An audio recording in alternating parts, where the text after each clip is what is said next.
এই যে ছেলেটিকে দেখছেন এর নাম হলো কেভিন। কেভিন পেশায় একজন অ্যাস্ট্রোনট ছিলেন। তিনি বিভিন্ন গ্রহে যেয়ে সেখানকার মাটি এবং আবহাওয়া পরীক্ষা নিরীক্ষা করতেন। এমনই একদিন সে যখন তার স্পেসশিপে ছিল তখন একটি ম্যাটেরয়েড অথবা অন্য গ্রহ থেকে ছুটে আসা পাথরের টুকরা এসে কেভিনের স্পেসশিপে ধাক্কা দেয়। এরপর তার স্পেসশিপটি একটি ছোট এবং অনুর্বর গ্রহে বিধ্বস্ত হয়। এই গ্রহে না ছিল কোনো অক্সিজেন, না ছিল বেঁচে থাকার মতন জল বা খাদ্য। এবার কেভিন পৃথিবীর সাথে যোগাযোগ করার চেষ্টা করে, কিন্তু তার সব ডিভাইস কাজ করা বন্ধ করে দেয়। হতাশা আর রাগে সে বুঝতে পারে না কি করবে। তখন সে রাগে একটি পাথরের টুকরায় তার পা দিয়ে আঘাত করে, কিন্তু কিছু সেকেন্ড পরে পাথরটি এসে তাকেই আঘাত করে। তখন সে বুঝতে পারে এই গ্রহটি খুব বেশি বড় নয় এবং সে এখানে একদম আটকা পড়েছে। এভাবেই বেশ কিছু সময় পার হয়ে যায়। এবার সে ভাবতে থাকে তার অক্সিজেন শেষ হয়ে গেলে এখানে কিভাবে সে বেঁচে থাকবে। সে এবার সেখানে বেঁচে থাকার জন্য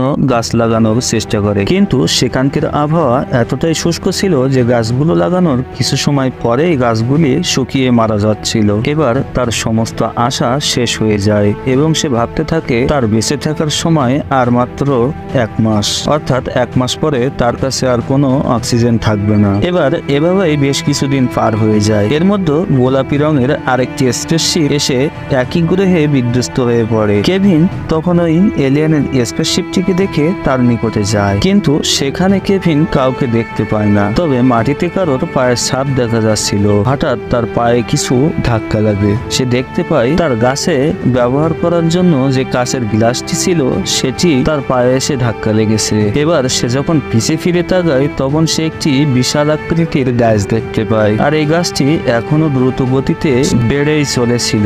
এই ঘটনাটি দেখে কেভিন অনেকটাই অবাক হয়ে যায় এবং সে ছুটে সেই গাছের নিকটে যায়। সেখানে কেভিন একটি গোলাপি রঙের গোলাপি চুলের এলিয়ানকে দেখতে পায়, যে কিনা তার শক্তি দিয়ে ছোট গাছটিকে কয়েক মিনিটের মধ্যে বিশাল আকৃতিতে পরিণত করে। এমন একজন সুন্দর এলিয়ানকে দেখে কেভিন তার চোখকে বিশ্বাস করতে পারছিল না। এলিয়ানটিকে দেখতে একেবারে মানুষের মতো ছিল, শুধু তার গায়ের রংটি ছিল গোলাপি। দুজন একে অপরকে দেখে একটু লজ্জিত হয়ে পড়ে। কিছু সময় পরে এলিয়ানটি কেভিনের স্পেসশিপে গিয়ে কিছু গাছ নিয়ে আসে এবং কেভিনকে সাহায্যের জন্য ইশারা করে। একসঙ্গে তারা গাছগুলো মাটিতে বসাতে শুরু করে। হঠাৎ এলিয়ান ভুল করে কেভিনের হাত ধরে ফেলে, যা দেখে কেভিন আবারও লজ্জায় লাল হয়ে যায়। এরপর দেখা যায় কেভিন আর নিঃশ্বাস নিতে পারছিল না, কেননা তার অক্সিজেন প্রায় ফুরিয়ে এসেছিল, যে কারণে তার শ্বাস নিতে অনেকটাই কষ্ট হচ্ছিল। এলিয়ানটি তার হেলমেট খুলে ফেলে দেয় এবং জাদুর সাহায্যে পুরো গ্রহকে পৃথিবীর পরিবেশের মতো তৈরি করে দেয়, যে কারণে কেভিনের এখন অক্সিজেনের কোনো প্রয়োজনই নেই। সে এখন পৃথিবীর মতো স্বাভাবিকভাবে নিঃশ্বাস নিতে পারছিল। এবার এলিয়ানটি তার ক্ষমতা দিয়ে চারপাশে সব বড় বড় গাছপালা বাড়িয়ে দেয় এবং অনুর্বর গ্রহটি সুন্দর পৃথিবীর মতো রূপান্তরিত করে দেয়। কিছুদিন পর সেই গাছগুলোতে ফল আসতে শুরু করে। ছেলেটি প্রথমে পাকা একটি আম নিয়ে এলিয়ানের কাছে যায় এবং তাকে খেতে দেয়। এভাবে বেশ কিছুদিন পার হওয়ার পরে কেভিন ও এলিয়ান একে অপরকে ভালোবেসে ফেলে।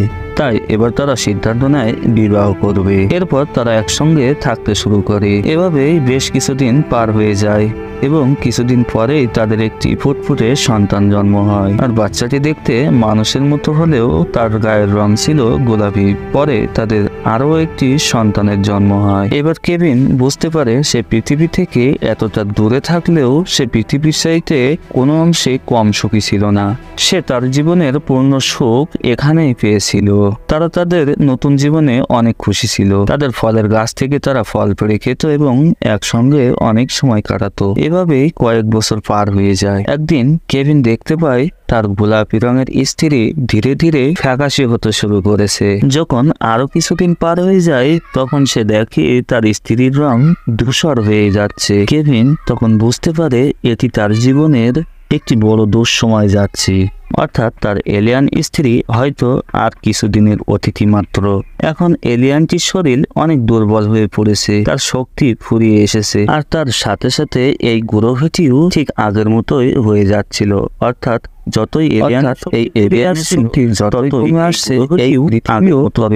আগের মতো হয়ে যাচ্ছিল। এভাবে কয়েকদিন কেটে যায়। একদিন কেভিন দেখতে পায় আম গাছটি সম্পূর্ণ শুকিয়ে গেছে সে দ্রুত তার স্ত্রীর কাছে যায়। সে তখন দেখে তার স্ত্রীর অবস্থাও ওই আম গাছটির মতো হয়ে গেছে। কেভিন তার স্ত্রীকে জড়িয়ে ধরে কাঁদতে থাকে। কিছুক্ষণের মধ্যে এলিয়ানটি ধীরে ধীরে শেষ হয়ে যায় এবং গোলাপি ধোঁয়ার মতো তৈরি হয়ে আকাশে মিশে যায়। আর এলিয়ানের চলে যাওয়ার সাথে সাথে গ্রহটির অক্সিজেনও ফুরিয়ে যায় এবং ছেলেটিও সেখানে অজ্ঞান হয়ে পড়ে। কিন্তু এখানেই এই গল্প শেষ নয়। কিছুক্ষণ পর যখন কেভিনের জ্ঞান ফিরে আসে তখন সে দেখতে পায় তার মেয়েদেরও তার এলিয়ান স্ত্রীর মতো জাদুর শক্তি রয়েছে, যার কারণে গ্রহের পরিবেশ আবারও পৃথিবীর মতো সৃষ্টি হয়ে যায়। কেভিন এখন নতুন করে বেঁচে থাকার উদ্দেশ্য খুঁজে পায়। সে তার মেয়েদেরকে নিয়ে নতুন করে জীবন শুরু করে, কারণ এখন তার বেঁচে থাকার মূল উদ্দেশ্য ছিল তার সন্তানরা। এভাবেই কয়েক বছর কেটে যায়। তারা আবারও জীবনে সুখ ফিরে পায়।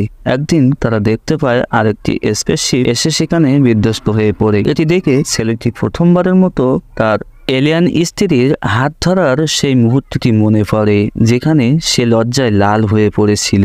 এখন সামনের স্পেসশিপ থেকে কে বের হতে পারে সেটা না দেখিয়েই গল্পটি শেষ করা হয়। তবে সকলের মনে এটাই বিশ্বাস তাদের সামনে আরো ভালো কিছু অপেক্ষা করছিল। তো বন্ধুরা, সবশেষে আপনাকে ধন্যবাদ এই মুভিটি সম্পূর্ণ দেখার জন্য।